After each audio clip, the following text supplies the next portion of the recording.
Hello everyone, welcome back to BYJU'S. Let's start with the daily news analysis. The first topic is the article that is on page 9 in the op-ed page, a flawed calculation of inflation. Now this article talks about how the WPI and CPI are a cause of worry. However, the author has raised a very important question here. He points out that inflation has been high when unemployment is also increasing with low demand and aggravated poverty. This defies the very basic economic theory as represented by the Phillips curve. Now, the Phillips curve draws an inverse relationship between inflation and unemployment. Low levels of unemployment correspond with higher inflation, while high unemployment corresponds with lower inflation and even deflation. From a logical standpoint, this relationship makes sense. When unemployment is low, more consumers have discretionary income to purchase goods, demands for goods rises, and when demand rises, prices follow. During periods of high unemployment, customers purchase fewer goods, which puts downward pressure on prices and reduces inflation. Now, throughout modern history, however, this relationship has broken down. For instance, the very classic example of stagflation in the 1970s in the USA, when both inflation and unemployment rose, or the recovery following the Great Recession, that is post 2008, when inflation and unemployment both fell. Now, questions have been raised not just on this but also on the data calculation method. The author says that the data calculations with respect to WPI and CPI do not reflect the accurate picture of what has been happening in the country. Just to point this out, WPI is basically a measurement of changes in the prices of goods sold and traded in bulk by wholesale businesses to other businesses. It is published by the Office of Economic Advisor in the Ministry of Commerce and Industry and is most widely used inflation indicator in India. The base year of All India WPI is 2011-12, which was earlier 2004-2005. This revision was done in 2017. So what does WPI actually measure? It measures change in prices of three groups of articles. The primary articles, which have a weight of 22.62%, things like crude petroleum and natural gas. Fuel and power, which has a weight of 13.15%, which contains things like petrol, LPG, and high-speed diesel. And the largest weightage is given to manufactured products, covering things like textiles, wearing apparels, wood and wood products, paper and paper products, rubber and plastic products, cement, lime, plaster, etc., with a weightage of a whopping 64.23%. Now, the biggest criticism for this index is that the general public does not buy products at wholesale price. Obviously, so we have something called the CPI. Coming to CPI, it measures price changes from the perspective of a retail buyer.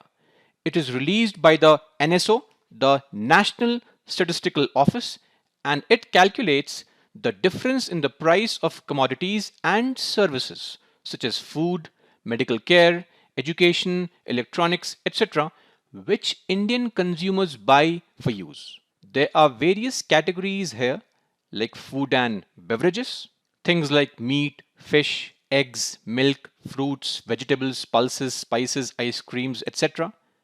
And then you have other categories like pan, tobacco and intoxicants, clothing and footwear, housing, fuel and light, etc. And since the basket involves the most basic day-to-day items, the Monetary Policy Committee uses CPI data to control inflation. Now, just on a side note, there are four types of CPI.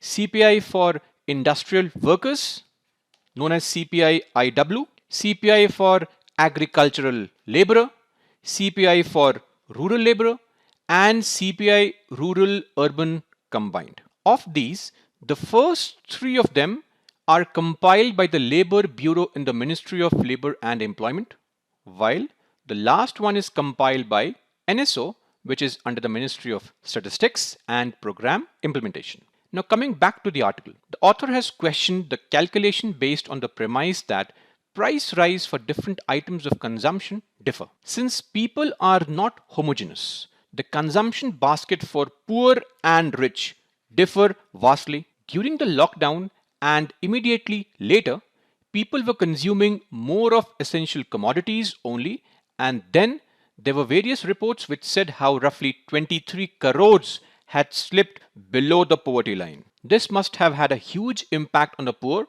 and on those who lost their jobs, as they surely would have had to reduce their consumption.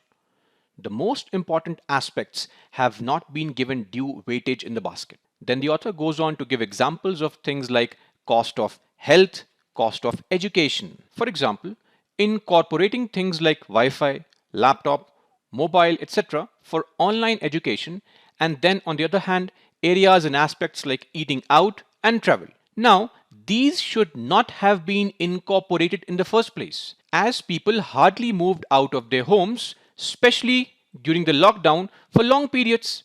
Obviously, barring a few bravehearts who were given effective treatment by the police, the videos of which were shot and duly circulated. Now, to top it all, data collection in the lockdown was also difficult.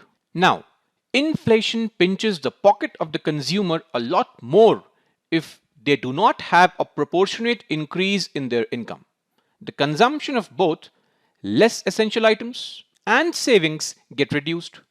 But with respect to the poor who hardly save, they have to curtail essential consumption, and then they will have to be distracted by telecasting popular TV shows. Moreover, due to the lockdowns, the wages of many declined, both in the unorganized and the organized sectors. This sets a chain reaction. The demand has declined for both non-essentials as well as essentials. So a vicious cycle sets in. Economic recovery and employment generation slows down, impacting government's revenues, which increases budgetary deficit. This puts pressure on the government to cut back budgetary expenditures, especially on the social sector, which aggravates poverty and reduces demand further. Thus, inflation in times of low demand and reduced incomes leads to a vicious cycle. And here, the economy slows down, causing a crisis in the lives of the poor and unemployed. The author then discusses some factors underlying inflation. For example, the taxes on energy have been increased, which only increases the price of all goods and services, as energy consumption is a part of almost every industry. And since it's an indirect tax, it affects the poor more than the rich. Some other reasons pointed out were the lack of goods movement from rural to urban areas, and since the unorganized sector was completely pushed out, big business houses further raised prices and people were left with no alternatives because the unorganized sector was unavailable during a large part of the lockdown. International factors were also there, like increasing demand for inputs like chips for automobiles, whose supply did not increase proportionately. To cut the long story short, the author suggests that the current method of calculation needs to be revamped, and only then can we get the correct picture through which quality interventions can be made possible. Let's move on to the next article. This article on the op-ed page 9, titled Sea Level Rise is Certain, uses the data from the recently published IPCC assessment report titled Climate Change 2021, the physical science basis. The report talks about the possible impacts of climate change on our lives.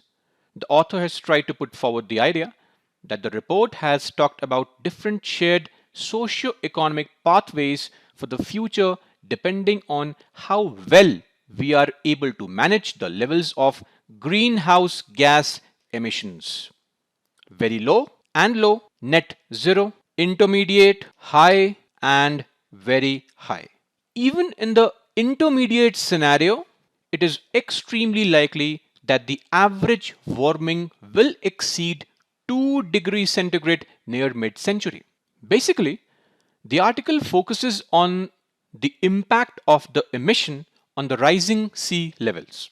See, the primary reason for sea level rise is due to the expansion of warm ocean waters, melting of glaciers on land, and the melting of ice sheets in Greenland and Antarctica. Now, even though sea level rise earlier was mainly due to thermal expansion, glacier and ice sheet melts are now big contributors. We all know that ice sheets can destabilize rapidly as and when water gets warm, referred to as the marine ice sheet instability or MISI. Moreover, ice cliffs can collapse swiftly in the related process, which in turn will result in a rapid rise in the sea level known as marine ice cliff instability or MISI. Now, the author says that scientists themselves agree that there are a lot of unknowns here, as such changes are difficult to model. Plus, MISI events are not included in the sea level projections mentioned above. Now, while these models have improved over the years, there are shortcomings in the knowledge as well as representation of the physical processes. That is why there is a sense of uncertainty with respect to the possible impact, as a lot depends on observation and the modeling results. Now, the author focuses on the possible impact, which should also be our cause of concern from the examination point of view. See, the possible issues could be that the communities along the coast in India will become more vulnerable to sea level rise and storms, which will become more intense and more frequent. They will be accompanied by storm surges, heavy rain, and flooding. Just to give you an idea, sea level rise SLR is a well accepted consequence of climate change, and globally, of the 68% area that is prone to coastal flooding, over 32% can be attributed to regional SLR or sea level rise. Now, guys, you also need to understand that sea level rise is not uniform across the world. We've got to differentiate regional and global SLR. Now, what does this mean actually? This means that SLR in a particular region can be higher or lower than the global SLR.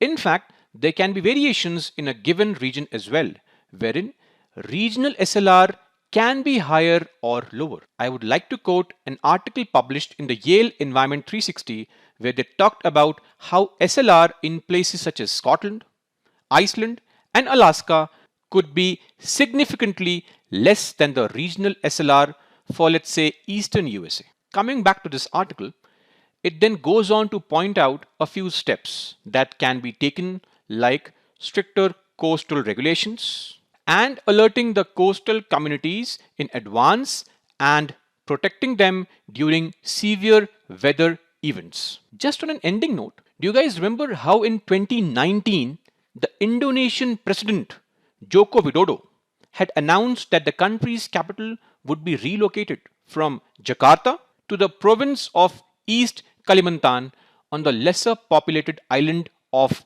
Borneo by 2024. Now, obviously, the relocation was meant to reduce the burden on Jakarta, which has been facing problems such as poor air quality and traffic gridlocks. But let's not forget, it is also particularly prone to flooding. Now, consider India. Our country's coastline stretches 7,500 odd kilometers and runs past 9 states, including state capitals. The east coast, hemmed by the Bay of Bengal, is often pelted by cyclones, and the Arabian Sea on the west warmed up to brew 4 cyclones in 1 year a few years back. A fifth of India's population lives along the coast. Mumbai, one of our biggest cities, as well as the financial capital, thrusts into the Arabian Sea rather gingerly.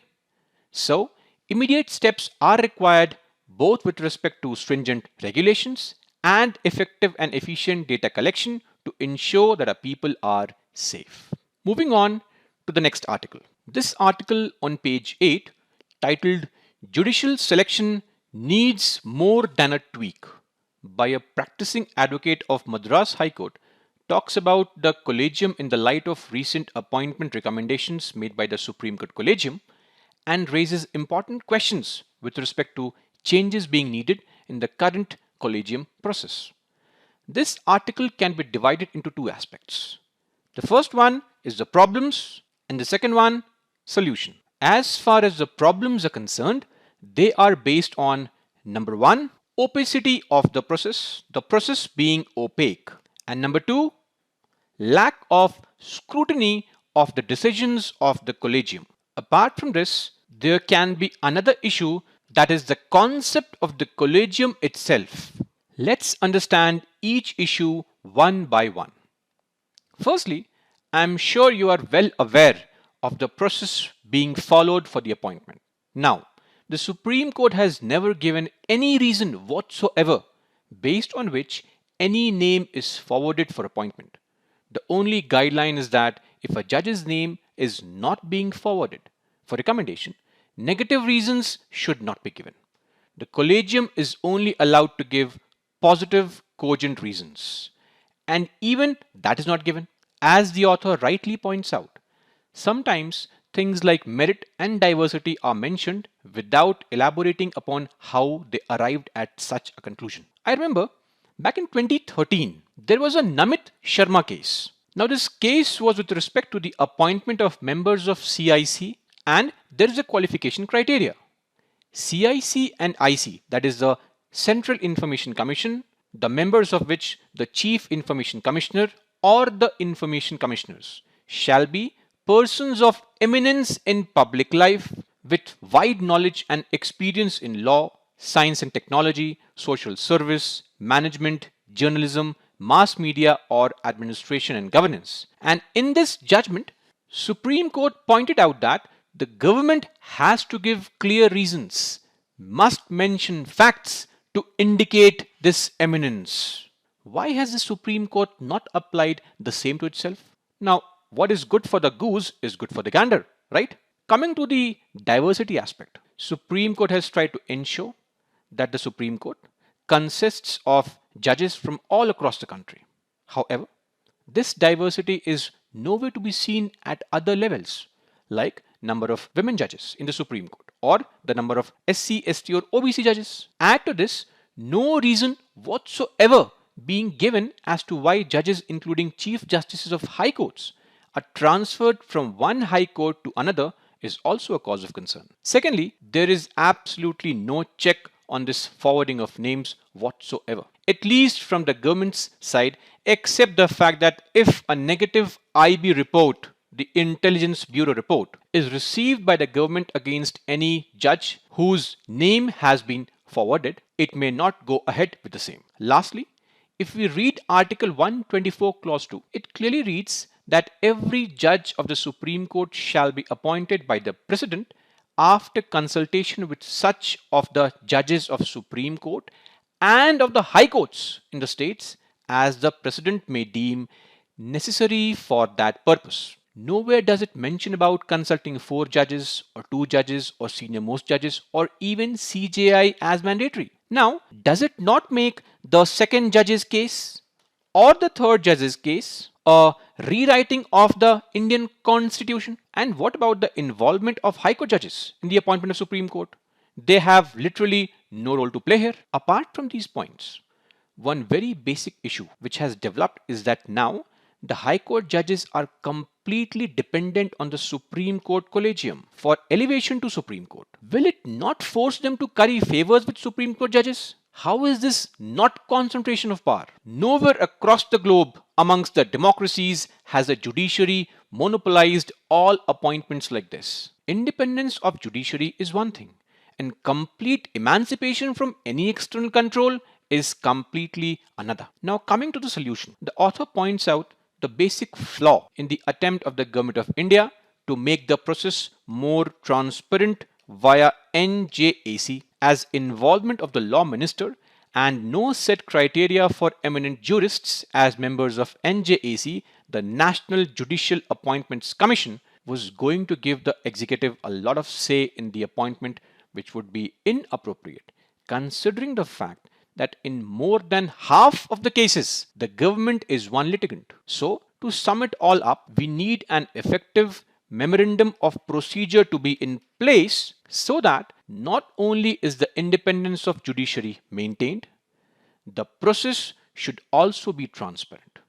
As they say, justice should be done, but more importantly, it should also be seen to have been done. That's all for this article. Let's now look into another article on page 13, Combine Investments in Textiles under PLI Official. Now, this article per se talks about how textile entrepreneurs can take up joint investments to meet the PLI, the Production Linked Incentive Scheme, and its minimum investment criteria of rupees 100 crores. However, what is our takeaway from this is the fact that this concept of PLI scheme is what is important. The production linked incentive. The government of India has announced an outlay of rupees 1.97 lakh crores for the production linked incentive schemes across 13 key sectors. And the idea is to create national manufacturing champions and generate employment opportunities for the country's youth. Now, some of these areas are manufacturing of medical devices via the Department of Pharmaceuticals, electronic technology products via the Ministry of Electronics and Information Technology, pharmaceutical drugs, telecom and networking products through the Department of Telecommunications, food products via the Ministry of Food Processing Industries, white goods, that is ACs and LEDs, through the Department for Promotion of Industry and Internal Trade, high efficiency solar PV modules through the Ministry of New and Renewable Energy, automobiles and auto components through the Department of Heavy Industry, textile products via the Ministry of Textiles, specialty steel via the Ministry of Steel, etc. So this scheme, as we all know, is aimed to boost domestic manufacturing under the government's Atmanirbhar Bharat initiative and was introduced in March last year, that is 2020. And you'll be surprised to know that it is expected to take the production worth minimum more than $500 billion in the coming 5 years via the implementation of the PLI scheme along all these key sectors. As the name suggests, the scheme provides incentives to companies for enhancing their domestic manufacturing apart from focusing on reducing import bills and improving the cost competitiveness of local goods. This means that it is more like a performance-based scheme where benefits will be received once a certain target is achieved. It is actually better than giving out subsidies without any pressure of performance whatsoever. PLI scheme offers incentives on incremental sales for products manufactured in India. This means that you will be given incentives on the number of products that you have increased in the production from, say, a base year. It will specially help MSMEs as in the second wave of the pandemic. We need to do more for MSMEs. They require help as they will be the engine of revival. Plus, this realization that our economy is quite shallow and we need to deepen it has also seeped in. Once we do it, we will be able to expand units, get more industries, and that too in the heartland of India. Just to give you an example, the PLI scheme is a classic case, a textbook example of successful government enablement of a laggard sector. A few years back, PLI 1 was aimed at mobile handset assembly. Back in 2014, 50 million handsets were made in India, which was roughly 19% of our national demand. By 2020, this number has increased to a whopping 260 million, which is roughly 96% of our national demand. Not only has the PLI scheme helped the industry grow explosively, it has all but eliminated the import of mobile handsets literally. So in this regard, the scheme, especially the idea underlying the scheme, becomes extremely important for our examination. Let's now move on towards the first page and focus on a news article titled NEET Fraud. CBI Books Coaching Center. We will not be learning any technique to become the new Munna Bhais.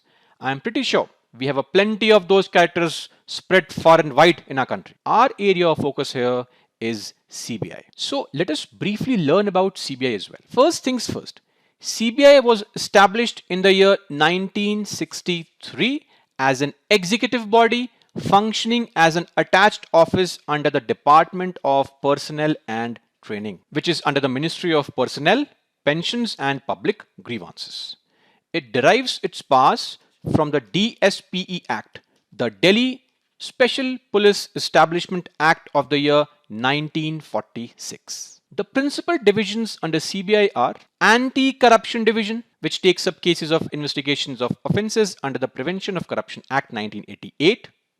The Economic Offences Division, which deals with financial scams, serious economic frauds, FICN, that is fake Indian currency notes, bank frauds, cyber crimes, among others, with the third division, the Special Crimes Division, dealing with crimes which are sensational, serious in nature, as well as organized crimes. You know, the bhais of underworld, for example. As per 1 Section 6 of the DSPE Act 1946, CBI officials need permission to investigate any matter in the states, and this permission is given by the respective state governments via issuing an executive order, which is popularly known as general consent. Coming to another important aspect with respect to the appointment of directors in CBI, something which is always in news, the director is appointed by an appointment committee. This appointment committee consists of the Prime Minister,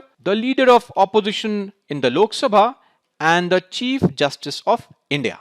If there is no leader of opposition, then the leader of the single largest opposition party in the Lok Sabha acts as a member of the committee. For example, we do not have an LOP as of now, and when Subodh Kumar Jaiswal was appointed as the director, the committee consisted of the Prime Minister Narendra Modi, the Chief Justice of India Justice N.V. Ramana, and Adhir Ranjan Chaudhary, the leader of Congress in the Lok Sabha. So, that is all as far as some basic information with respect to CBI is concerned. Now, let us look at some mains practice questions.